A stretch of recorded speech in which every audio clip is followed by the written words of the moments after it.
7வது வசனத்தை நீங்கள் வாசிங்க. நீதிமொழிகள் 20ஆம் அதிகாரம் 7வது வசனத்தை நீங்கள் வாசிங்க.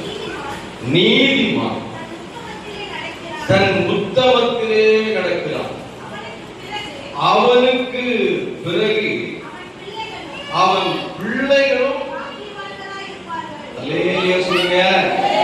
அல்லேலூயா. எல்லாம் கவனிங்க.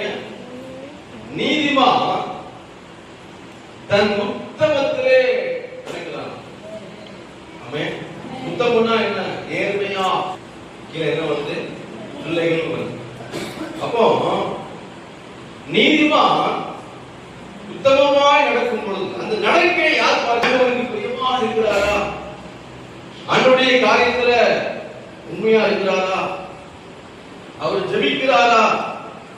வேதங்களை வாசிக்கிறாரா? தேவனுக்கு செய்ய வேண்டிய கடமையெல்லாம் செய்கிறாரா? அப்படி யாரு கவனிக்கிறா? உங்களோடு இருக்கிற பிள்ளையை கவனிக்கிறாங்க. அல்லேலூயா சொல்லுங்க. சத்தம் அல்லேலூயா. அப்போ உங்களை பார்த்துதான் பிள்ளைகள் எப்படி இருப்பாங்க? எப்படி? உங்களை பார்த்துதான் உங்க பிள்ளைகளும் ஆசீர்வாதமா இருப்பாங்க. வேதம் சொல்றது பாக்கியவான்களா இருப்பார்கள். எப்படி இருப்பாங்களா? பாக்கியவான்களா.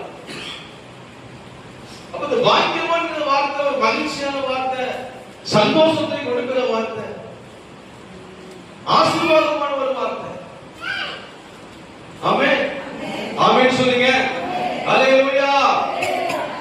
நீதிமொழிகள் 4ஆம் அதிகாரத்துக்கு வந்தீங்கன்னா அங்க தகப்பனை குறித்து அங்க தெளிவா சொல்லப்படும்.